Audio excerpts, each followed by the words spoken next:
तो दोस्तों स्वागत है आप सभी का आपके अपने YouTube चैनल प्राइम प्रभाकर पे। दोस्तों आज की इस वीडियो में हम देखने वाले हैं इलाहाबाद हाई कोर्ट के ग्रुप सी और ग्रुप डी के जीके जीएस के तहत जो 26 टॉपिक मैं आपको करा रहा हूं, क्योंकि आपके उन्हीं 26 टॉपिक्स में सारी जीके जीएस आएगी। मैंने आपको ऑलरेडी इसकी एक वीडियो और टॉपिक सब प्रोवाइड करा दिया है, PDF भी प्रोवाइड करा दिया है। तो उसी के तहत ये हमारी छठी वीडियो है और इसमें हम आज देखेंगे नदी घाटी परियोजनाएँ, नदी एवं राज्य को। भारत की जितनी भी नदी घाटी परियोजनाएं हैं, बहुउद्देशीय परियोजनाएं हैं, उन सबको आज हम देखने वाले हैं, ठीक है। और आपके एग्ज़ाम के लिए जो अति महत्वपूर्ण है उनको भी मैं बताऊंगा कि ये आपको ज़रूर ही याद करके जानी है।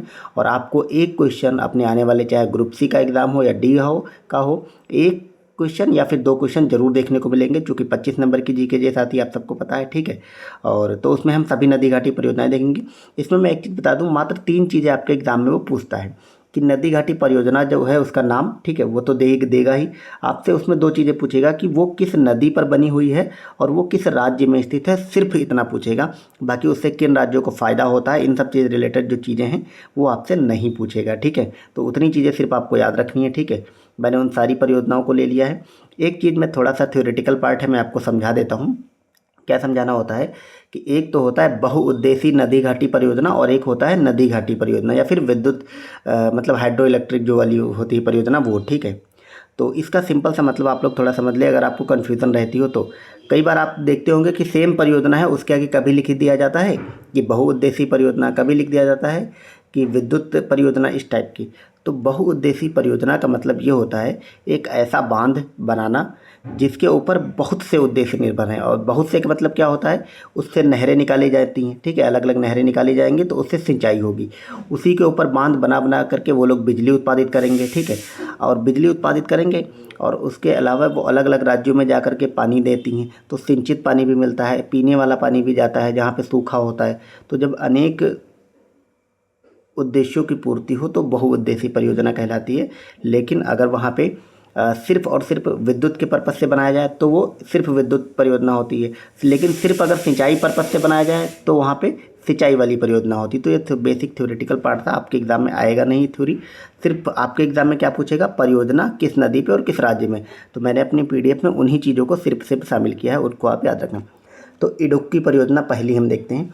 इडुक्की परियोजना अति महत्वपूर्ण है और ये है पेरियार नदी पे। और पेरियार नदी कहाँ है, केरल में।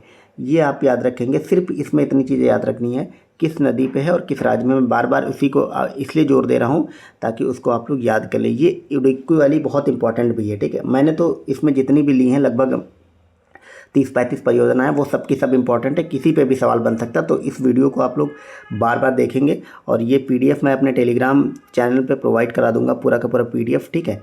ताकि मतलब आप लोग दोबारा क्लास ना देखें और इसी टेलीग्राम से इसको डाउनलोड करके इसी PDF को बार बार पढ़ते रहें। और ये जो भी क्वेश्चन आएगा बांध एवं परियोजनाओं से, इससे बाहर आएगा भी नहीं। तो ये हमारा वीडियो थोड़ा छोटा भी रहेगा, 10 मिनट में इसको हम कंप्लीट करते हैं। इडुक्की परियोजना पेरियार नदी पे है और केरल में है। उकाई परियोजना ताप्ती नदी पे है और गुजरात में है, ठीक है। काकड़ा पार परियोजना ये भी ताप्ती नदी पे और ये भी गुजरात में। तो गुजरात की 2 परियोजनाएं हमने देख ली, उकाई और काकड़ा पार। फिर है कोलडैम परियोजना, ये सतलुज नदी पे है और हिमाचल प्रदेश में है, ठीक है। फिर है गंगा सागर परियोजना, ये इंपॉर्टेंट है, चंबल नदी पे है, बहुत इंपॉर्टेंट है और ये मध्य प्रदेश में पड़ती है, ठीक है। जवाहर सागर परियोजना ये भी चंबल नदी पे है लेकिन ये राजस्थान में है। तो चंबल नदी पे 2 परियोजनाएं हमने देखी, गंगा सागर और जवाहर सागर। गंगा सागर मध्य प्रदेश में है और जवाहर सागर राजस्थान में है। फिर है जायकवाड़ी परियोजना, ये गोदावरी नदी पे है और महाराष्ट्र पे है। ये इंपॉर्टेंट है क्योंकि बहुत चर्चा में नहीं रहती जायकवाड़ी, तो अगर स्टेट पूछेगा तो आप कंफ्यूज हो जाएंगे। बाकी गोदावरी और महाराष्ट्र वो सेम बहती, तो आप पता लगा लेंगे। फिर टिहरी बांध परियोजना, ये ग्रुप डी के लिए बहुत इंपॉर्टेंट, क्योंकि बहुत फेमस है, ज़्यादातर लोग को पता होती, लेकिन ग्रुप डी में ऐसे ही सवाल बनते हैं, बहुत ही ईजी, ठीक है। टिहरी बांध परियोजना भागीरथी नदी पर है और उत्तराखंड में। नदी याद रखना, आप अलकनंदा, भागीरथी, गंगा दे देगा, उससे कंफ्यूज हो जाएंगे। तो गंगा नहीं लगाना बल्कि भागीरथी में लगाना, ठीक है। फिर है तिलैया परियोजना, मोस्ट इंपॉर्टेंट, बराकर नदी पे है और झारखंड में। ये बहुत इंपॉर्टेंट है तिलैया परियोजना, ठीक है। तिलैया परियोजना कहाँ है, झारखंड में है और बराकर नदी पे। फिर है तुलबुल परियोजना, ये झेलम नदी पे है और जम्मू कश्मीर में है। दुर्गापुर बैराज परियोजना, ये दामोदर नदी पे पड़ती है और पश्चिम बंगाल में। तो दुर्गापुर एक इस्पात संयंत्र भी है, वो भी पश्चिम बंगाल में पड़ता है। और दुर्गापुर इस्पात संयंत्र किस देश की सहायता से लगाता है, ब्रिटेन की सहायता से लगाता है, ठीक है। तो और कहाँ पड़ती है, दामोदर नदी पे। तुलबुल परियोजना इंपॉर्टेंट है, याद रखना आप लोग, झेलम नदी पे, जम्मू कश्मीर में। नेक्स्ट है हमारी दुलहस्ती परियोजना, ये बहुत इंपॉर्टेंट है। दुलहस्ती परियोजना पड़ती है चिनाब नदी पे और ये भी जम्मू कश्मीर में है। तो तुलबुल और दुलहस्ती दोनों की दोनों जम्मू कश्मीर में है, लेकिन दुलहस्ती है चिनाब पे और जो आपकी तुलबुल है वो झेलम पे है, इतना आपको याद रखना है। फिर है नागपुर शक्ति गृह परियोजना, चूँकि नागपुर महाराष्ट्र में है तो ये महाराष्ट्र में पड़ती है और ये कोराडी नदी पे है। ये नदी थोड़ा नई है तो आप लोग याद रखेंगे इसको। नागपुर जो शक्ति गृह परियोजना है वो कोराडी नदी पे है। अगला है नागार्जुन सागर परियोजना, ये बहुत इंपॉर्टेंट है। ये कृष्णा नदी पे है और आंध्र प्रदेश में है। यहाँ ऑप्शन में तेलंगाना रहेगा, कर्नाटक रहेगा, कन्फ्यूज़ नहीं होना है आपको, ठीक है। नागार्जुन सागर, आंध्र प्रदेश, कृष्णा नदी। फिर है थापका झाकरी परियोजना, ये सतलज नदी पे है और ये भी हिमाचल प्रदेश में है, ठीक है। तो हिमाचल प्रदेश की 2 परियोजनाएं हमने देख ली। मैं आपको इसलिए ये भी बताते हुए चल रहा हूँ कि कैसे क्वेश्चन आएगा, उसमें ऑप्शन क्या क्या रहेंगे तो आपको कन्फ्यूज़न नहीं होगी। फिर है पंचेत बांध परियोजना, मोस्ट इंपॉर्टेंट, दामोदर नदी पे और झारखंड में।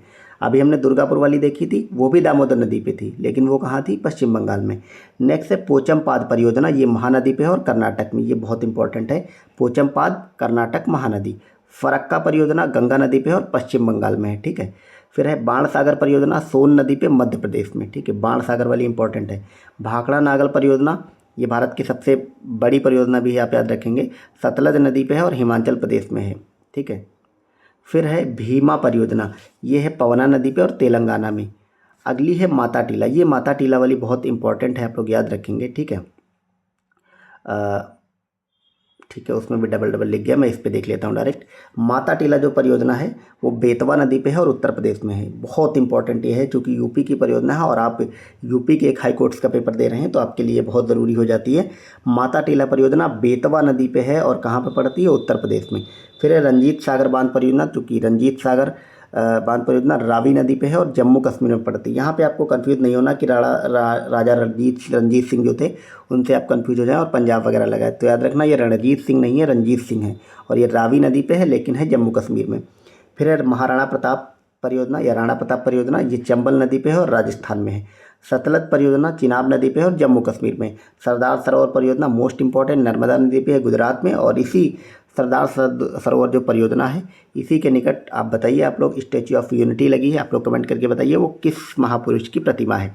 फिर है हिडकल परियोजना, हिडकल परियोजना पड़ती है घाट प्रभा परियोजना, यानी घाट प्रभा नदी पे ये है और ये कर्नाटक में है। तो कर्नाटक वाली मतलब साउथ इंडिया की जितनी भी परियोजना है वो खासकर आप स्टेट और नदी दोनों याद रखेंगे, ठीक है।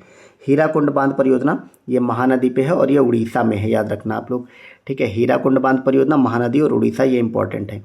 और तो ये हमने देख लिया लगभग 28 परियोजनाओं को भारत की, और बहुत इंपॉर्टेंट है सारी के सारी। जो भी आपके एग्जाम में क्वेश्चन आएगा, चाहे ग्रुप सी हो, डी हो, स्टेनो हो, सब यहीं से आएगा, इन्हीं परियोजनाओं में से।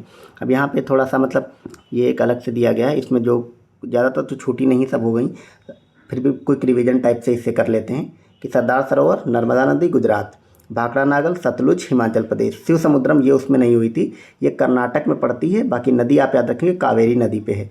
शिव समुद्रम जल विद्युत परियोजना किस नदी पे है, कावेरी नदी पे। नागार्जुन सागर परियोजना कृष्णा नदी पे है और ये आंध्र प्रदेश में देख चुके हैं। हीराकुंड महानदी उड़ीसा, इडुक्की देखा था केरल में पेरियार नदी पे। मयूराक्षी नहीं देखा था उसमें, तो मयूराक्षी जो है वो मयूराक्षी ही नदी पे है और पश्चिम बंगाल स्टेट आप याद रखेंगे।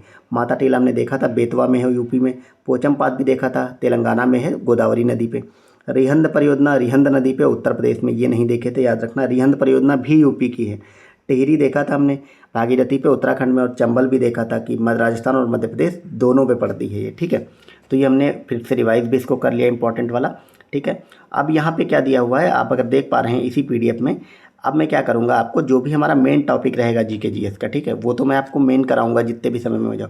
उसके बाद अगर हमारी वीडियो थोड़ी छोटी बनती है, यानी 10 मिनट में वीडियो कंप्लीट हो जाती है, तो मैं आपको एक मिनट, मात्र 1 मिनट लूँगा और मतलब एक टॉपिक पे 1 मिनट, ठीक है। ऐसे करके मैं आपको 2-3 टॉपिक एक्स्ट्रा कराया करूँगा, जहाँ से आपके जो मैंने टॉप 23 टॉपिक में नहीं दिया है, लेकिन थोड़ा वो संभावना है कि वहाँ से क्वेश्चन बन जाए, तो आप लोग कर ले जाएँ। तो आपके एग्ज़ाम में चूँकि ऐसे ही क्वेश्चन बनते हैं, तो मैं किसी भी चीज़ को छोड़ना नहीं चाहता, और खेल खेल में लास्ट में 1 मिनट 2-2 मिनट में आपकी रिवाइज अच्छे से करा देना चाहता हूँ, ठीक है। तो ये फिजिक्स का टॉपिक है, आप सबको पता है, मापक यंत्र और उनके पैमाने, इसको भी हम आपको 1 मिनट में रिवाइज कराते हैं, ठीक है। तो ऊंचाई का मापक यंत्र क्या है, तो अल्टीमीटर है। अल्टीमीटर से हम ऊंचाई मापते हैं। एनीमोमीटर से वायु वेग का वेग मापते हैं। तो आप क्या याद रखेंगे कि एनीमोमीटर मतलब वायु का वेग, यानी हवा किस गति से बह रही है उसको हम एनीमोमीटर से मापते हैं। पौधों की वृद्धि किसको ग्राफ से मापते हैं? सागर की गहराई यानी कि समुद्र में जो गहराई मापते हैं वह फेदोमीटर से मापते हैं। विद्युत धारा का मापन एमीटर से करते हैं। वायुमंडल में आर्द्रता नमी को किससे मापते हैं? हाइग्रोमीटर से। ठीक है, एक चीज़ याद रखिएगा, जहाँ पे भी हाइड्रो आए, ठीक है, एक मैं मतलब समझा रहा हूँ आपको, जहाँ पे भी आपको हाइड्रो दिख जाए वहाँ पे उसका संबंध जल से होगा, ये आप याद रखें। ठीक है, कहीं पे भी अगर हाइड्रो लगा है, आगे लगा है, पीछे लगा है, बीच में लगा है, अगर हाइड्रो है तो वो जल होगा। और अगर सेम इसी तरह अगर हाइड्रो की जगह हाइग्रो लगा है तो वो चाहे आगे पीछे कहीं पे भी लगा हो, हाइग्रो का मतलब हमेशा ही आर्द्रता या नमी होगा। ठीक है, इसी तरह अगला है प्रकाश की तीव्रता, इसको हम लक्स मीटर से मापते हैं।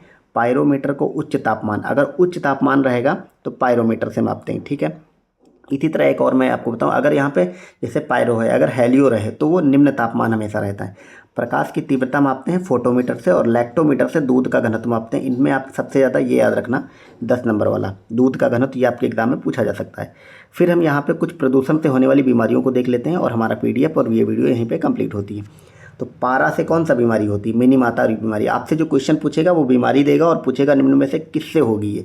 तो मिनी माता जो डिजीज़ है आपकी वो किससे होती है? पारा से। ठीक है, मरकरी से। इटाई बीमारी किससे होती है? कैडमियम से। Blue baby syndrome nitrate ion से होती है। और फ्लोरोसिस, ये एक पहली बात तो दांत की बीमारी है और ये फ्लोराइड आयन से हो जाती है। और नाक नी सिंड्रोम जो है वो भी फ्लोराइड से होता है। ठीक है, तो ये इंपॉर्टेंट चीज़ें हैं। मतलब वैसे तो बहुत सारे तत्व रहेंगे, उनकी बीमारियां रहेंगी, आपके एग्ज़ाम में जहाँ से क्वेश्चन बन सकता है उन सबको मैंने यहाँ पे लिया है। तो ये हमारा कंप्लीट टॉपिक हो गया। और ये जो मैं आपको अब हर वीडियो में ऐसे प्रोवाइड करा करूँगा, 1-2 मिनट में इसका रिविजन हो जाएगा। तो ये बूस्टर टॉपिक रहेंगे आपके एग्ज़ाम में काम आएंगे। आप लोग बताइए मेरा ये प्रयास कैसे लगा। और ये जो मैंने बताया कि बूस्टर टॉपिक मैं आपको कराते चलूँगा, साथ साथ में क्या होगा कि जितने भी एक्स्ट्रा टॉपिक हो सकते हैं, क्वेश्चन बनने की पॉसिबिलिटी है, वो सब भी इससे कवर हो जाएंगे। बाकी आपको अगर ये वाला PDF चाहिए, ठीक है, मैं जो भी क्लास आपको ये सब करा रहा हूँ उन सब का PDF अपने टेलीग्राम पे दे रहा हूँ शाम को। ठीक है, तो आप लोग मेरा टेलीग्राम चैनल ज्वाइन कर लें जाकर, उसका लिंक मैंने डिस्क्रिप्शन में दे दिया। इसके अलावा आप लोग ग्रुप C ग्रुप D के लिए अगर तैयारी कर रहे हैं तो अभी मेरा GK GS कंप्लीट हो जाएगा दिवाली तक, या दिवाली के 1-2 दिन में मतलब कंप्लीट हो जाए। उसके बाद मैं आपको हिंदी कराऊंगा, फिर इंग्लिश कराऊंगा। मैं एक सब्जेक्ट उठा के कंप्लीट आपकी तैयारी ऐसे ही करा दूंगा। ठीक है, और आप देख पा रहे होंगे कि उससे बेटर कहीं पे भी कुछ नहीं है, इतने अच्छे तरीके से मैं आपको समझा के कराऊंगा। तो और बाकी अगर इसी तैयारी से रिलेटेड आप लोग कुछ आपकी पर्सनल क्वेरी हो, कोई सब्जेक्ट पढ़ने में, या मतलब किसी भी तरह की ओवरऑल जो भी एग्ज़ाम से रिलेटेड क्वेरी हो, कुछ भी समस्या आ रही हो, तो आप लोग मुझे डायरेक्ट मैसेज कर सकते हैं इंस्टाग्राम पे। मैंने इंस्टाग्राम का भी लिंक टेलीग्राम के जस्ट नीचे दे दिया है डिस्क्रिप्शन में, उस पर जाके आप लोग फॉलो कर लें और मुझे मैसेज करें। मैं आपको उस पर रिप्लाई ज़रूर करता हूँ, सबको 1-to-1 रिप्लाई करता हूँ। तो आप लोग जाकर अपनी प्रॉब्लम्स वहाँ पे पूछ सकते हैं। ठीक है, जाकर टेलीग्राम ज्वाइन करें। मिलते हैं नेक्स्ट वीडियो में अगली। Thank you so much, bye bye.